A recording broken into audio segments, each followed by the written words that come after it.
sometimes people say they want help. Maybe they want some suggestions on how to get motivated. Maybe they want to have somebody guide them with healthy eating habits or meditation habits. But at the same time, so that could be the words that are coming out of their mouth. But internally, they may think that they already know all the answers, and so therefore they're not going to take on board what the advice is. Debz is a stressologist. She will stretch your mindset to think bigger than you've ever thought before, with follow-through techniques that are realistic and achievable to blow any fear out of your mind. Moira is a mindset cultivator. She will help you align your personal trinity of self-trust, inner awareness, and self-confidence so that you discover and share your unique gifts and purpose. Together, their goal with these conversations is to share how our inclinations do not always work in our best interest and to provide the knowledge to leverage the gifts that already exist within each one of us. Their desire is to help you learn how to access the habits and behaviors that will lead to positive change and your best quality of life. Welcome to your deliciously motivated mindset.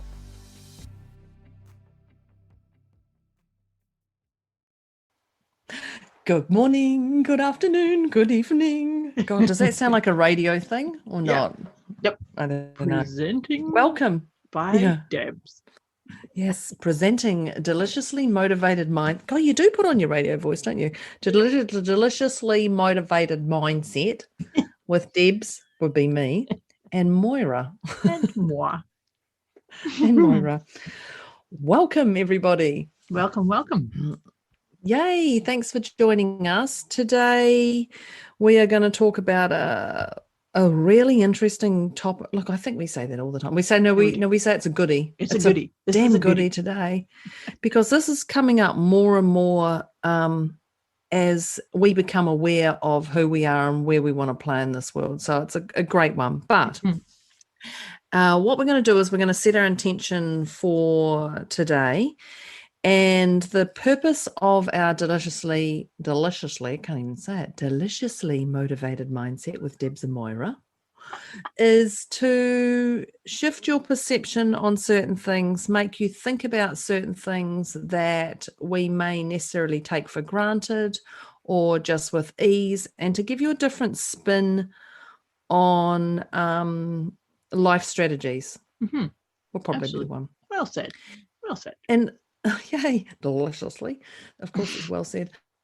And at the start of each call, and then at the end, we rate ourselves. And we rate ourselves from a 0 to 10. A 0 being Zen for 0, and where you're neutral, you're not worried about the future, you're not peeved off with the past, you're just sitting completely present. Yeah. You can feel yourself breathing, and it's just such a beautiful, harmonious space. Then there's 10, which is between 9 and 11. And that is chaotic, where you've put your finger in the phone socket, electric socket, and your hair's on end, and you are feeling frazzled. Chaos, frazzled, anxious, wondering how on earth can I deal with this? You're definitely not deliciously, and you're definitely not motivated, and your mindset's poked. Pretty much. And that's a 10. And be okay that you could be a 10, because we're going to ask you to rate yourself and let us know. And be okay if you think you're an 11. I know I've had days when I've been outside that 10. Yeah. So we start ourselves with a rating, then we talk, and then at the end of it we rate ourselves again. So that's what we encourage you to do. And we also encourage you to do this on a daily basis if you could. You know, when you start throughout your day, just check in. Yeah, it's a lovely way to just check in throughout the day, not even just like doing it multiple times. Set a wee timer. Just, how is my energy? Where's my energy at right now? How am I going? What's creating me chaos right now. Mhm. So Moira, where would you, oh yeah, that's right, I keep forgetting, where would you be at this number? I'm like, what am I? Well, I'm not even worried about Moira, but just for the record, everybody, if this is the first time you ever listen to a podcast, I get pippy because I have to rate myself, and then we both end up with about the same one anyway. Yeah. And we laugh. We're like, oh, I wonder what we're going to do. And when we first started doing these, we were like, all comparing. Remember, there was like a compare, and it wasn't even an intentional compare. It was like, oh, you're a 2, I'm a 1. Wow. And then it just started being exactly the same. Right, the same.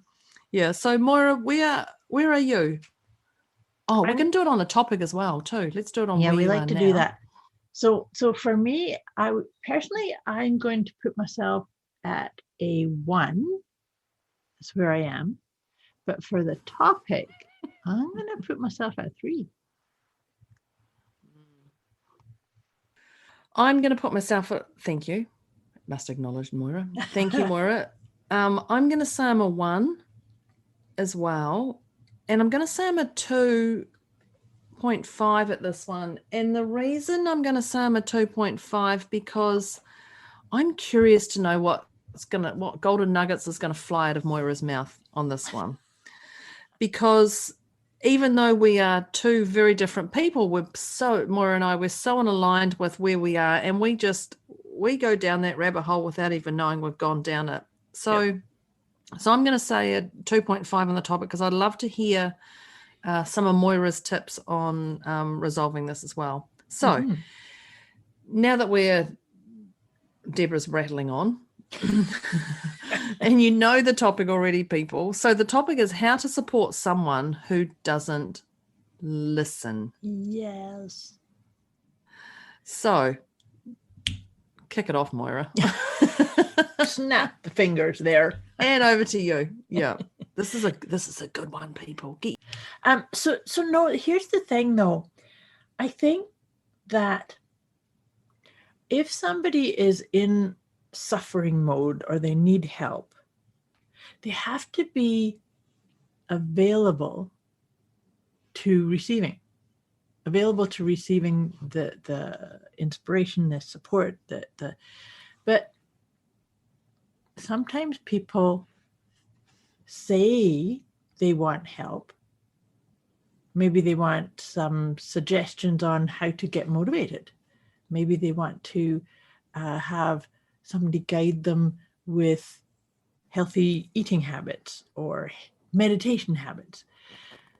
But at the same time, so that could be the words that are coming out of their mouth.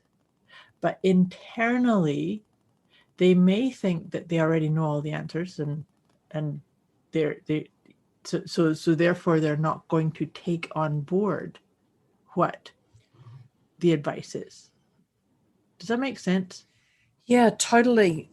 It's and when you're going to get that support, and that can be really frustrating because they have to be ready. They have to be, but is there 100% ready or is there 10% ready? And so where do you get to that point of what is readiness? Because Absolutely. I use that. I love the saying, you can lead a horse to water, and everyone goes, but you can't make it drink. And I'm like, but you can't make it think. No, It's actually think. That's exactly it. I like that. So how would you go on that one, Moira? So the thing about that is that, and that, I love that you said about it's not to drink, it's to think. Because the thing is that when a person wants change, they may think that they want change, but deep down, when they tell themselves the truth, maybe they don't. It's about right. So it's in your analogy there. You can lead a horse to water who may think it's hungry or it's thirsty, sorry, and then when it gets there, it's kind of like, actually, no, I want to go for a run, or I need to go and eat something. But that's the thing is, I don't know about you, but I am aware of getting caught into a loop of thought pattern based on some other agenda, or like if I keep saying over and over again, I really want to do this, I really want to do this, I really want to do this, and then I don't do it, and then I beat myself up. Or the thing for me here is that it's not to beat yourself up. It's to have the realization of, oh, I thought I wanted that, but I didn't. And a lot of times that's actually what I do as a coach, is help people unearth what is it you really want. And so that to me is how come a person can come to you and say, hey, I need this support, or I need this help. But they haven't dropped into what is it they truly want or need. Right? Yeah, and that can be that 10% I talked about. You know, what we think is that can be so overwhelming, but to them that 10% is 100%. And that's what they think is, I just need to talk to somebody. Even if I just need to go and sit in their energy or in their space, that's the first step of where it is and what's best for me. And we put, you're right, we put our spin, our perception on things. And even myself, I strategize. Somebody says a problem. And even if I'm standing in a shop and I can hear, you're in a clothes shop and somebody can say something, oh, I've got this thing and this is this issue and what I don't know what to do with it. And I just go, oh my God, that'd be so easy. And I have to hold my tongue in from not jumping in and going, oh, well, just do this. Or, you know, you're standing in a dressing room and someone has this outfit on and they're trying it on. You just want to go up and go, just tuck this here. If you just tuck this here, it looks so much better, you know. And you just go, gosh, do I say that to a complete stranger? Mm-hmm. Do I hold it in? Do I not? Sometimes I say things, you know, I know, I do actually, because I used to work in a clothes shop when I was at school, you know, weekend work, and you'd see people and they'd put a certain color on, and you'd see them light up and they go, oh, I don't know if it's me. Now, if I saw them light up and it looked good, I would tell them. Yeah. And if it didn't, I would also tell them. So I'd get myself into a little bit of trouble. You know, I remember the manager saying, Deborah, you can't tell people, it makes them look larger. And I'm like, oh, but I don't want them to, and I'd say, but I don't want them to go home to their friends and say, look how beautiful I look. And they go, oh, you look you look bigger than what you are or whatever. I don't want them that. I want them to feel good. So I wouldn't just say that looks larger. I'd say, oh gosh, that doesn't suit your shape. Let me find something for you. And I'd find them something. Right. You know, and you're helping somebody. But I mean, that's the difference between, I was paid to do that. Mm-hmm. But apparently I wasn't paid to be outspoken. I was told that many times. You're a little bit outspoken. I'm like, no, I'm just honest. Like, I value that. Yeah, I value that when you go. But and that's a really key piece, because that's the truth of it, is that, and I know that about you, and I can tend to be that way too, although I'm probably a bit softer than you. We giggle because we both know that's true a bit. But the thing is that not everybody is open or available for that truth, because they're addicted to their story or their own illusion. And so it's kind of, to me, it's like, I might say, are you open? Are you open to a different suggestion? Maybe are you open to having a look at a different outfit or a different mindset, right? That's really nice. And that is something I don't do. In fact, someone said that about my mum the other day. She said, oh, your mum always asks permission. And I'm like, really? Does she? I've never heard her do that. I never heard her do that when I was growing up. She'd just give her opinion. But yeah, and then as soon as I heard it, I started listening. I'm like, oh, she does. Would you mind if I share that story that you said? Yeah. Or that? And I'll be like, oh, she does do that. Yeah. She's obviously changed, or maybe I was blind, deaf, the whole thing.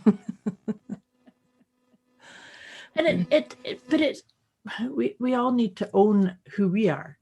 This is what I'm saying about telling the truth. Because the other thing that it brings up in my own awareness when I'm sharing about this idea is, I've had a number of times where I've worked with a client who has a parent or a partner who is very, very unhealthy and stuck in their ways, like they have an addiction or an unhealthy habit or a pattern that's just not supporting the best version of them. And so then my client might say, oh, I wish I could change them, or I wish they would listen. And for me, I don't know that it's our job to go around and say, hey, here's your new healthy routine, here's your healing advice, or but we can hold the vision of them doing it. So energetically, it's like you might hold a visual, or just imagine that person exercising every day, or making healthy food choices, or knowing exactly what the right color or to wear, right? And then let go. Because to me, as we know, we're all energetic beings and we're all connected. And so for me, what I've just done is I've served that space in me, and then I've made it as an option for them. So therefore, at some point, if they chose to, they could say, yes, I'm ready. It's in my own energy bubble, if you like, because somebody's helped set that up. Yeah, I think that's a great one. And I actually want to go back to I like that. I want to go back to the part when you said, would you mind if I share something? Or, you know, I could help you with that, or, you know, giving that insight. You know, by saying that, you've opened up, and it's up to them if they want to do it, but you cannot be offended if they can say, yes, listen to it, but you cannot be offended when they don't do what you suggest. Yes, exactly. And I think, and it sits in that judgment of, you know, just, oh my God, if only they did that, they would change their whole life. You know, I have a daughter who's coming up 21 this year. And I wanted to protect her and wrap her in a bubble, and, you know, don't do it this way and don't do it this way, because, you know, because I've fallen over and grazed my hands many times. So I didn't want her to do that. And it's like, you just have to let them, you know, you can say, well, if you did that, what would be the consequence? Or if you didn't do that, what would be the consequence? You know, to paint that picture by giving them the responsibility of picking and choosing whether to do it or not. Right. But having that judgment on who they are at the moment is really something you have to let go, because if you've got people around you who are in chaos and you can see that chaos, it's just going, okay, if I just have to energetically support them, or if I just have to give them a smile or a message every morning via text, or drop off a bottle of water at their workplace and just let them know that they're loved and valued. If that's all they can handle, or that's all, like, you want to give way more, you want to give a dozen bottles of water, but you just drop off one bottle of water because that's all they think they're worthy of, or even that's a surprise or whatever. That's it. All they're open to at that point. Absolutely. But that could be, you could drop that one bottle of water off, and that could be like them receiving 12 bottles of water. In their estimation, absolutely. That's right. And I like the fact that you brought that in about judgment, because what I see as so simple or so easy, or, you know, you've got this problem. Oh, why don't you just do this? That's my sort of way of looking at it. But not everybody's wired like me or has the same experience, or because, you know, it's reminding me of this person that I used to know a really long time ago, but they used to always say, how come you have to keep doing it your way? Why can't you just listen when I tell you to do it this way? And it used to always used to get under my skin, because it was kind of like. So I went from 0 to 100. Then I was like, yeah, exactly. And I'm going to continue doing it that way because of the way you said it, and because it's you, and you're not a success anyway. And yeah. But you know, and this is something, and I think this was between my husband and I, that if I'm doing something and I'm doing it the way I see that it works, and he comes and says, no, that's not how you do it. You do it this way. I've often said that because how that lands to me is somebody just told me I was wrong. Yeah. And I'm not. And so that's why I think it's so important that when we're supporting anybody, doesn't matter who they are, or giving advice or making suggestions, it must come from a space of unconditional love and acceptance. And that's us going back to this permission thing, right? So it's like, if I said, can I show you a different way of doing that?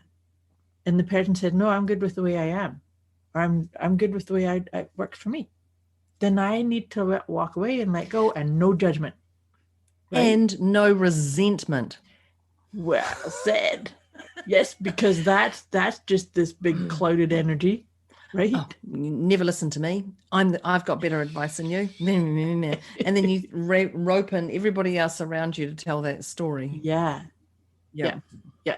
Super important. And so that's where that it's by, because let's say somebody was doing something like, internally, like, there's got to be a better way to do this. Yeah. And then you come along and say, can I share? Well, yeah, by all means. But even in saying yes, still doesn't mean they have to do it. No. And that leads me to something else that I've done and said to clients and students in the like over and over and over again is, I love teaching techniques and tools and the tapping, EFT tapping, or meditating, or mindset, or affirmations. The key piece that I always invite people to do in here, though, is to sit in, feeling their way through it, try the technique. And if they come to the end of it and go, no, I didn't like that, then don't do it. Yeah. Because sometimes what ends up happening is the person will then, if they don't realize that they need to discard the things that don't work for them, then they'll sit there and going, well, I'll have to just do this tapping thing because it's going to do this. But maybe it doesn't, right? So it's like you're listening to somebody else's agenda and expecting something that's been promised, but it doesn't resonate for you, right? Yeah, and if you're a visual person, I think of the sieve, the cooking sieve, and you put all the stuff in the sieve and you can filter through, and there's little lumps at the top, and then there's actually golden nuggets at the top that are left. Yep. The bits you can eat sometimes, and then there's golden nuggets that come through. So there's bits of everything, but you just have to sieve through what is going to work for you at that time, knowing today it might work, tomorrow it might not. Yes. And so therefore, and that brings in as an ingredient, trust. A quick wee message before we get back to this episode. You can get access to a special gift Moira and Debz have put together for you. Go to deliciouslymotivatedmindset.com/gift. When you sign up, you'll receive instant access to an inner peace kit and the 30 Days of Wisdom program, both of which is intended to help you feel deliciously motivated right away. Go to deliciouslymotivatedmindset.com/gift. You have to trust you that, and exactly like you say, that today, what might work for you as a de-stressor is a breathing technique. Yeah. But then another time it might need to be a visualization or an affirmation, or go out for a walk in the woods, or right? Taking, removing, grounding, anything, taking action. Yeah. Go for a nap. Yeah. I remember starting a job when I was younger, and it was an executive assistant, and I went to a district health board, and I went in there and I went, oh my God, this is so old school. I need to just change everything. And I went and change this, and I just ripped through everything because I saw a better way in my entitled mind. I was there to do a job. I saw a better way. And we had resignations like in the first 2 days, like they just flowed. 6 or 7 people came to the CEO and said, I'm out. If she's going to be here, I'm out. Yeah. And I was like, oh, okay, let's get new people. Miss Entitled Deborah, until he pulled me aside and he said, what have you done? And I was like, oh, I'm just changing things. And he goes, no. You come in, you watch how it goes for a month. Yeah. You change one thing a month. And I remember, like, one thing a month, I can easily see 20 things. I'm not going to be here 20 months. Like, this is, and for me, it was really hard, but I had to see, and I didn't give it time. I just came in entitled and went, I can fix that. I can fix that. But they'd had it working for so long, they hadn't had complaints. So it was about seeing what works for them, seeing how it works, and then putting a strategy together, and then selling it to the team or convincing the team if I thought it was a better idea. And quite often when I looked at it, they actually had things running smoothly, that they had it like it didn't need changing. Mm-hmm. And that was quite a humbling thing for me to go, well, you've hired me in here to do this. What's the point? But, actually realizing that they've taught me something. And I think that's that humbling entitlement of, oh, wow, they've actually shown me something that I can take away from here and utilize. And there's in other always a two-way exchange for something like that, the give and take. But so in my corporate days, my specialty used to be putting order into chaos. And so I would gravitate towards positions where it was like chaotic, things aren't working. But that was because I started that journey in Scotland. But that was the key to my success, was that I wouldn't change anything.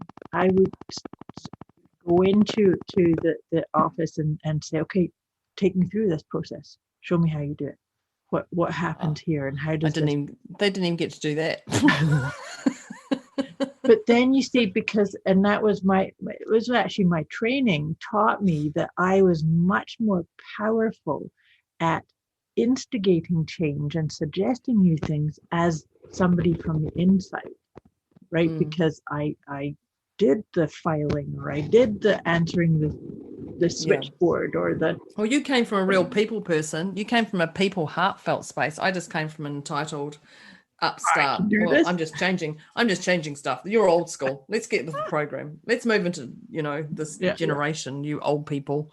And I think to support someone who doesn't listen, I was that didn't listen, and he just the CEO, because I was his executive assistant, he just slammed me, just sat me down, slam, straight, boom. He didn't even, there was no gracious words or anything. He said, "What are you doing?" I said, "This, and this," and he just went, "What the hell are you thinking?" type thing. Right. And I was like, "What do you mean? That's what you've got me here for." And it was a very abrupt meeting, but it was what I needed to hear from that angle, because if he was nice and gentle and soft, I wouldn't have got it. But he just came straight for the throat, straight in there, boom. And I went, wow, this is leaving an impact. And he said, I've never had so many people resign, in 6 months' time, let alone in 2 days. And I was like, yeah, whatever. And then I'm like, oh, this is serious. This is really serious. And when he painted the picture of getting new people in, etc., and and it was in a smaller town, he said the reputation of this, the district health board, and I was like, oh, of course, shit. That's all big red flags, right? This is quite big, yeah. Deborah, you actually need to go before all these people need to go, right? But it was great. So I was the one who didn't listen, but he went straight for. He didn't say to you, he didn't say to me, "Do you mind if I give you some advice?" He just went straight in. And I needed it that way. Yeah. But I love the way, "Would you mind if I give you some advice?" Right. Or "Would you mind if I share my story?" Or would you mind, just to come from, because it is all about energy. It is all about heart. But if he'd come from that angle, I would not have heard it. I don't believe I would have heard it like I needed to hear what it. You just shared is a beautiful example of really staying present and communicating from what's happening right here. Yeah. Right? Because had you been a different character, then maybe that approach would not have worked. Like, it probably wouldn't have worked to be talked to like that for me.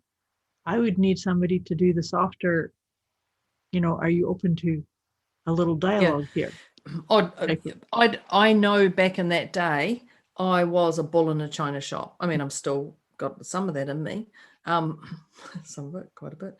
But I do know back in that day, you needed to hit me with impact for me to stop and listen. Right. Yeah. Because I did have my platform shoes on, and I was entitled, like, you've got me here for this job. I'm going to do it, and I'm going to do it my way. And there's no negotiation. Like, you've put me here, then let me go. Like, that was definitely Deborah, executive assistant. I mean, I was known as a concrete wall and pit bull and the rest of it, but anyway, we don't have to talk about those days. But I needed to hear that, and I would not have heard would you mind if I give you some advice? Yeah. I probably would have said no. Yeah, because you had this attitude that you were right, and these changes were, and a lot of the changes that you were wanting to implement probably were good and right, It's just that you can't come in like a bull in a china shop to do that. Well, I quite like the idea one change a month. Like now, that's a clever idea. It's and even in your business, wherever you are, just one change a month. Just look at what is it you think you want to change, then change it. Like we were just talking before this call, we were talking about one thing that hasn't happened for a long time, and I'm like, okay, that's going to be my change for this month, is to do that. And it's just although it's a rabbit hole, it's definitely not a 1 hour change. It's probably going to take me all month to do, but it's such a little thing that has a large impact, and it's one change that isn't going to take me out of chaos, but it's just one change a month. But yeah. Oh, I like that because. Sorry, I was just going to say there is different approaches on how to support that person. Absolutely, because you find out what's the rhythm. Some people might be able to do 2 or 3 changes, whereas other people need to make sure they got the stability of that one change. But the other thing that just popped into my mind as you were saying that is that it's like a bit of a biofeedback type of thing, where if you make too many changes at once, and then suddenly your client retention changes or your sales go out the roof, and you have to then say, well, what one was it? What change created that? Right? And so management-wise, and this I'm using it as a business analogy, but it would apply to anything. Like you think about your health, for instance, and so you change your diet. If you completely changed it, and then you start feeling great, then it'd be like, oh, well, was it because I eliminated this, or because I put this in? Did I cut out gluten? Did I cut out meat? Did I cut out juice? Did I cut out alcohol? What was it I cut out? Yeah, exactly. Yeah, so it's finding the best rhythm so that you can stay on top of that.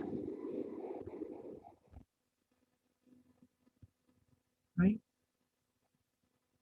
I said I didn't want to hit the fastest, first 500 Forbes companies, because you haven't. I was talking to Mum, that's right. I was like, who was I talking to? Because I didn't want to do that, because you haven't fallen over and grazed your knee and got back up and learnt the lessons. If you've just had things handed to you, or you've just gone from 0 to 100ly successful in 3 months, you haven't got your systems in place. Like I would rather be that the tortoise over the hare, step, implement. Wow, no, I'm going to change that, and find those things, even though you have those things. But it's about building that foundation, because you can't build a house without the concrete being laid and drying. Absolutely. And that makes me think of one of the things that I've often said. I've probably said that on previous conversations that we've had, is you put in a place, you put in a plan, you put in a pattern, and you just pause and you say, how does this make me feel about myself? Yeah. Is this aligning? Is this feeling good? Is this? And then if the answer is yes, then great. So what's the next one? Yeah. But if the answer is, is making me feel unsettled, it's not foundational, feeling I'm on a bit of shaky ground or something, then it's like, okay, so I need to say thank you and let that go, and where am I going to put my attention instead? Yeah. I was just thinking of, I know we haven't got much more time, but I'm just going to throw a side spin on this one, is how to support someone who doesn't listen. There's different people. There's your children, there's your intimate partner, there's an ex-partner, there's, colleagues, there's family, there's people in your business, there's people who pay to listen to you. Yeah. People who don't pay, and one of the things I've said often is, if it's an intimate partner, you've got to be careful that you don't parent them. And I find that is a soul destroyer in relationships, that you can come in and you can see something and you just go, oh, let me do that for you, or just do it this way, and you just come in, because that is incredibly unsexy. Yeah. I mean, I'm totally okay with everyone doing all my work for me, but if you're going to come in and just do that and parent me, I don't want to have a parent at my age. I want to be able to parent myself and, still have my intimate partner as finding them attractive. But if they're going to parent you and mother you or father you or any of that stuff, that's your downhill of your relationship. I agree with you. I agree with you, and I think that because I have been known to do that. Everyone will have. I mean, Yeah. I'm the same, and especially being a strategist, you just go, oh, just do that way, and Yeah, then you're like, just whoa. do this. Oh, here's a regime. Here's the eating pattern. Here's the supplements you should be taking.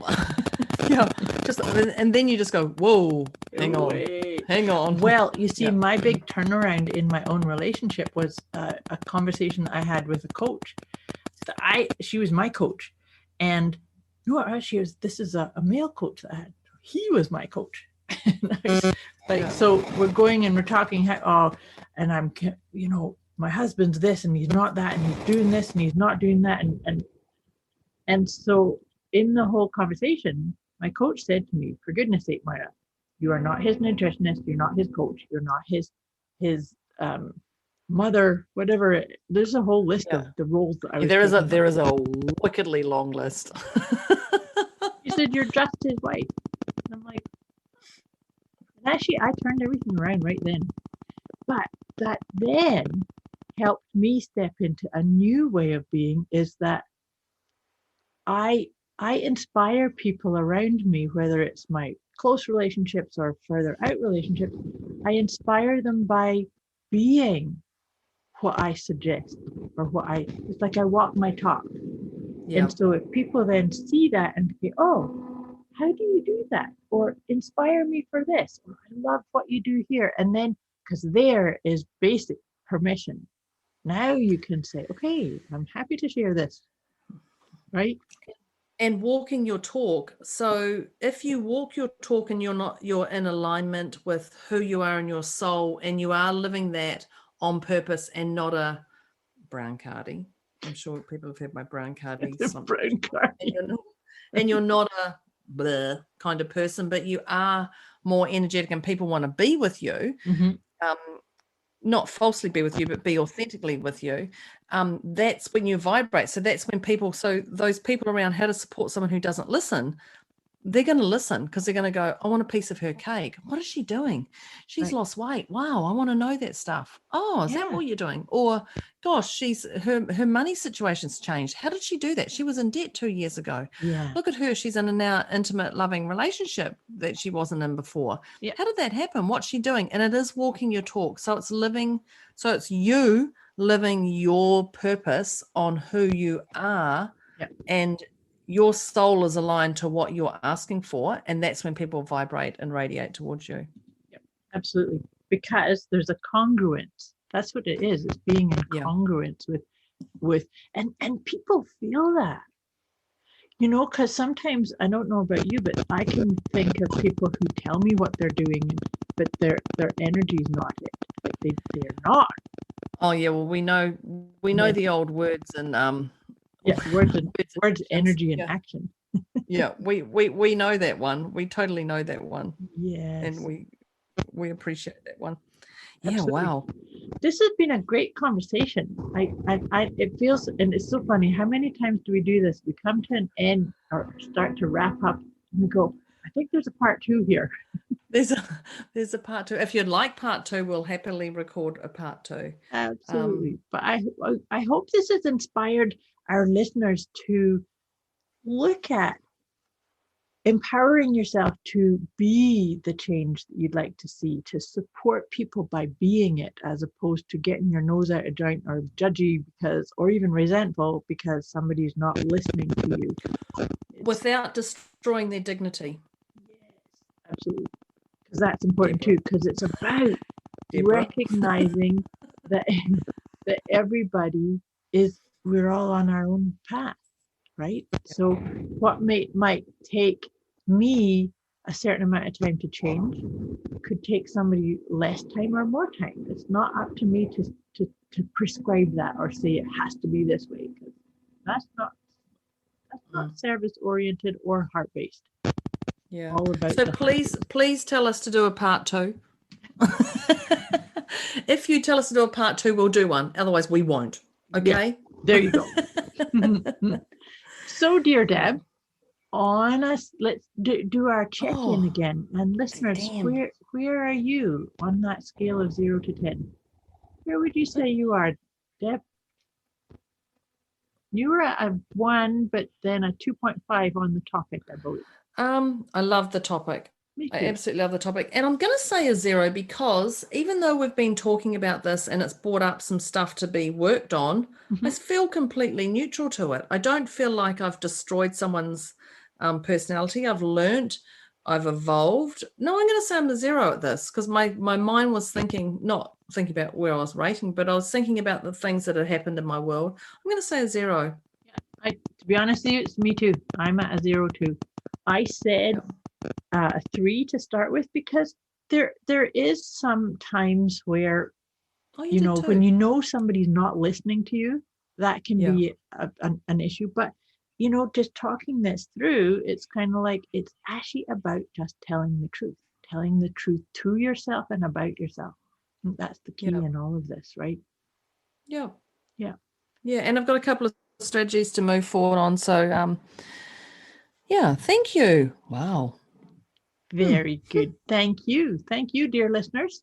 And as always, if there's anything we can do to help you or support you, you can put it in the comments wherever you see this or message Deb and or me and both of us. So thank you. Thank you for being part of our path forward. We enjoy doing these. Don't you want to say deliciously motivated? Let's see how you can say it. Deliciously motivated mindset. That's the one. Thank you, people. Thank you, dear friends. We'll talk to you again soon. Bye. Bye.